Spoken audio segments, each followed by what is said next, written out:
Hi there, and welcome back to Stubbs Aquatics. Today's episode is going to be on yet some more culling.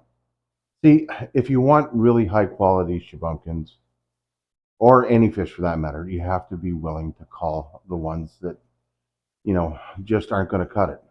That means deformities, colors, any trait that you don't want. You're either going to sell them off, or you're going to have to, like the ones that are badly deformed, you're going to have to euthanize them in a very humane way. See, cost of food is through the roof, and some of the deformities, especially in these fancier goldfish, are so strong or so bad that it's going to actually harm the fish even more by keeping it alive. But we'll get to that in a little bit. I really try to call throughout the winter season as I see a fish that needs to come out, or specifically if I'm trying to get a certain color out. Now, I am going to remove all the white ones, or the vast majority of them. It's just because I don't want to sell them under my name, and I'll give them to a local fish store. Unfortunately, they'll use them as feeder fish just because of the size, unless they decide they are going to keep a few. I don't know. Again, am I going to make any money off that? No, I'm not. I'm just going to earn goodwill. And that's really important to nurture that relationship with your local fish store. You're giving them something that they can use, and you're not getting anything in return right away. But in the future, you will. Trust me. Anyways, let's get to the project at hand here.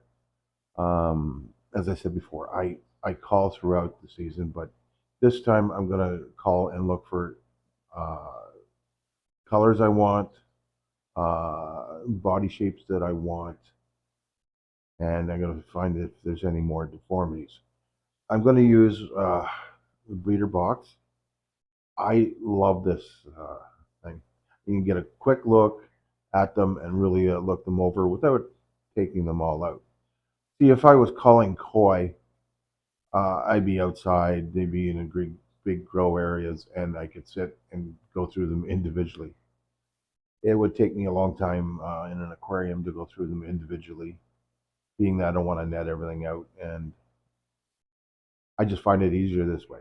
Also, a trick to culling, or to see what your fish is like, take a video of it or a picture, and then upload it so you can watch it on the big screen on your TV. Then you see everything, especially if you're unsure if it's male or female, or if you're looking for breeding marks, as in the white dots on the males of the shubunkins, or the bumps. That's a trick that I use. I'll take a quick video or a picture of the fish and then upload it onto the TV so I can really blow it up and see the breeding bumps or the white bumps on it. Just a little couple tricks that I've learned over the years. Anyways, let's get going, and I'll quit yakking. For some people, this can be overwhelming. See, there are a lot of fish here. But if you just sit here, take your time, watch your fish, feed them, you're going to see some traits in some fish that are going to cause you some concern. You can usually see them, how they swim, and you'll notice pretty quick if they're swimming funny to get food, or if they're struggling at all, or if they can't eat because they have too small of a mouth. Sometimes your small ones are that, and sometimes your small ones, well, they're just small. So you just have to take your time. But I can already see there's a couple that are struggling right now to swim. I'm going to have to take them out. As you can see, there was quite a few whitefish in there that just I didn't want, and obviously some ones with deformities, being bent tubes. When I say bent tubes, that's the tail tube I'm referring to. You can see some ones that are nicely colored, but unfortunately, there is a deformity. Believe it or not, there's not that many deformities. There's just a lot of white fish. that I just don't want to sell under my name. Saved you the time of watching me cull out the majority of the whites. I did leave a few in here. I've already moved previously some of the ones that I thought had some potential. But here I'm still looking for the odd one with deformity and anything that's really going to go, wow. You seeing anything that's doing a wow factor? I'm really not seeing that much in this year's crop. There are a couple interesting ones that we'll take a closer look at and see if they'll be the ones that make it to next year's where I keep them. These will almost all of these will be going uh, to a new outdoor 300-gallon IBC tank to grow out over the summer, and then there'll be the ones some I'll keep, and then the rest will all go off to Vandermeers.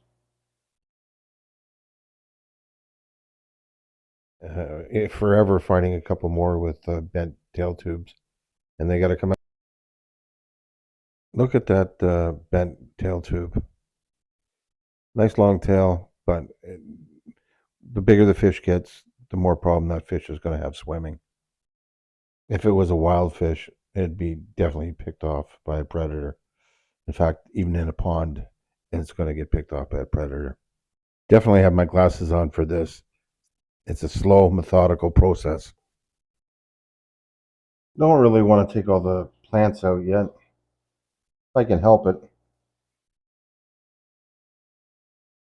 I'll save you watching me catch fish. Probably more fun watching paint dry. Trust me, I caught some. A few examples of some fish here. You can quickly tell with a couple of them. Yeah, there's deformities. Now, everyone will be up in arms that, I've been taking the ones out with deformities and euthanizing them, especially the ones that are, in bad shape. You have to remember, we took out the survival of the fittest because, well, we took out all the predators out of the tank and we ensured that they all get fed. They're in the wild, not that you should ever release these into the wild, but they were wild, predators would take them up or they just wouldn't get the food. So, some of them you're doing them a favor because when they get bigger, that deformity will only be worse and it'll be very hard for them to swim. Like this guy. I'll show you up that a little closer. Poor little thing. I do feel bad for them. This poor little guy definitely has a bent tail tube, and it's only going to get worse. Same with this little guy here. See the hook in that? That'll only increase as it gets older. Now, something different about the way this one's swimming. Yeah, I would think he's got a bent spine. He'll have to go too, unfortunately. Now for the benefits of culling. Finding those diamonds. That's the best part. For some reason, this little guy caught my eye. The red is going to intensify, and the blue and black on that is really going to come out. Just with experience of looking at your fish. And this little dark one, I'm really interested to see if that black holds. If so, it could be a neat pattern on that one. This is going to be a trio of some interesting fish. Again, this one, the red and the black is going to be nice. I think there's a distinct pattern. And this one here is going to be a very nice dark red, black, and white fish. Interested how solid that black is. The one behind, the Shire one here, it's going to be a nice pattern if I can get him to show himself here.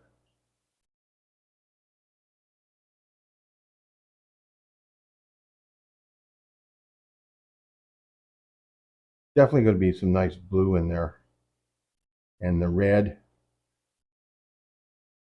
is going to pop.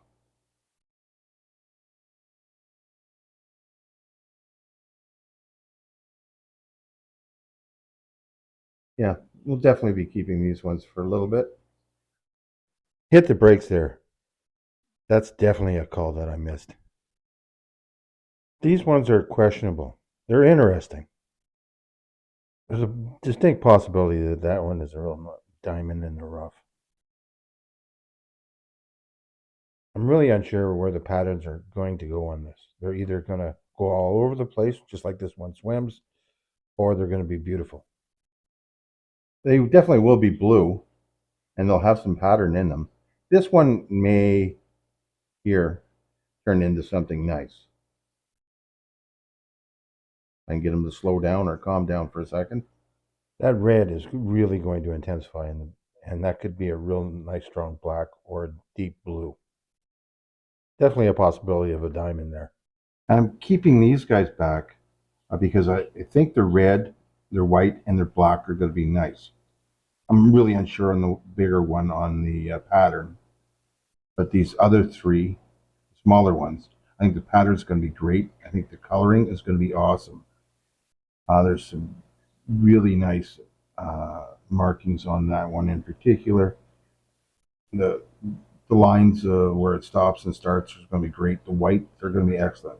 Keeping these in mind, my friend Greg from Golden Fish Tank. You may know him for his Uwara and Oscars and piranhas, but he's the goldfish as a Shubunkin fan at heart and has a nice pond. In fact, just got some beautiful Sankey Shubunkins, uh, which I'm sure he had to pay a lot of money for. But I'm holding these back for him in mind, basically because I need to introduce more strong red, white, and black into my line to go along with the blue. So I'm really have hopes for these four here to see where they go. I'll definitely be keeping them. I just hope the patterns and the colors intensify. The finish is good. The body shape is excellent. The head shape is right on.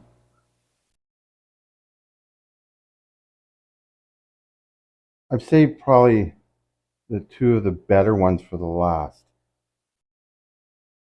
Although it doesn't look like much now, this little guy here has a nice even pattern, very nice red, good body shape, and it's going to have a medium to long tail.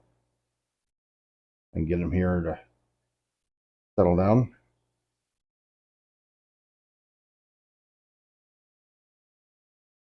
And the one behind, I'm liking the red. That should intensify. And I'm thinking that'll either go a nice clean white with a bit of black, or it'll go blue with a bit of black. I go through these guys, oh, every few weeks to pick out something else I like and want to inspect more. And they may go to a different tank for a few weeks just so I can get an eye or see them a little bit better. It's hard when there's this many to get a good eye. Like this one here has some great markings, but I'm not liking the shape of his head. Nothing wrong with him. It's just, well, frog head. And that's not something I want. Not a deformity. It's just, well, it's just the type that they are, and that's not something I want to have. This is not picking up the color that it should be. These colors are way more intense. This guy here, it's going to be nice, but it's definitely not something I'm going to keep. It's just the pattern is not overly great. It's going to be a big Shubunkin, and there's definitely nothing wrong with it. Same with this guy here. going to be a big shubunkin. It is going to get a little darker on the back. You can see it's starting to come through now. That is going to be some blues and some blacks. If you look deep into it, there's a few that are similar, like this one here. There's more color that's going to pop out. See the black underneath that's going to come out.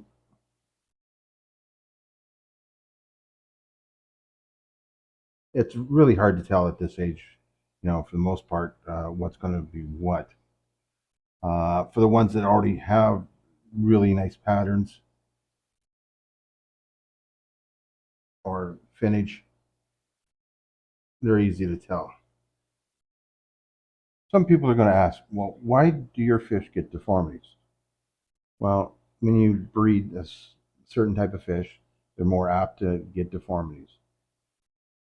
Closer to the bloodline, more chance of deformities. Also, when they're fry, if they don't get sufficient food, they can get bent tails or bent tubes for the tails. Uh, Actually, electricity can do the same. If there's a small amount of current, it can give them a bent tail. It'll usually be one direction or another. I don't think that's the case because if there was electrical current running through my water, I'm the first to always get zapped. So I don't think that was the case. Plus, I have ground fault interrupters on all my outdoor ponds and tanks. So I don't think that was the case. There's some definitely some nice fish yet still to go through here, and that's the fun of this. Will take me the entire winter to go through all these, and some that I already have in different tanks that I was looking at earlier will probably go back into this one. I wish I had 3 or 4 more larger tanks, but that's just not possible if I'm going to keep the amount of species that I do.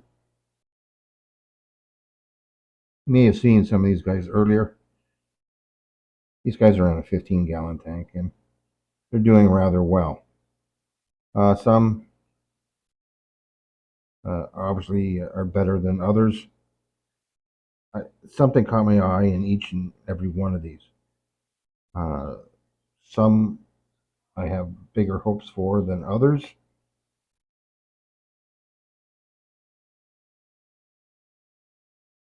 By the end of the summer, I hope to make it difficult on myself to which ones I'm keeping and which ones I'm moving on. But you can see some of them are intensifying their colors already.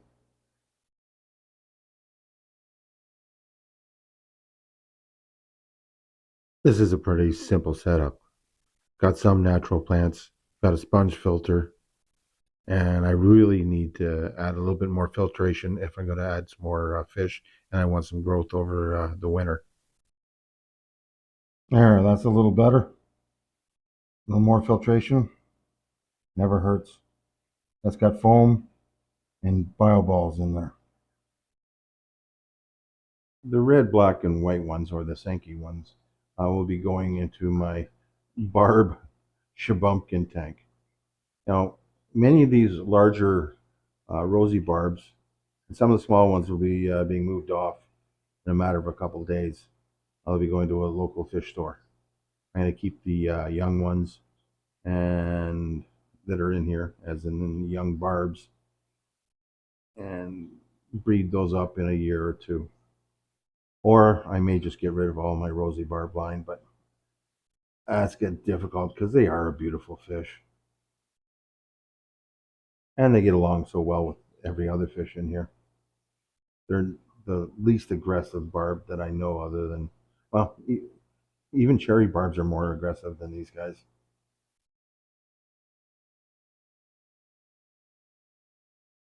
Some of you may ask, well, how do I dispatch or dispose of my culls? There's numerous ways, from using clove oil, basically just putting them to sleep and them never waking up. Some use a high dose of salt. There's numerous methods. Some do a quick pinch in behind the gill near the head on very small fish, and that kills them right away. Everyone will find their own way to humanely do it. Just don't dump them down the toilet or throw them out in a natural body of water. You're not doing them a favor or the environment. Well, thanks everyone for watching. I hope you liked it. If you did, hit that thumbs up. Think about subscribing and hit that notification bell so you don't miss any upcoming videos. Bye for now. Take care. See you real soon.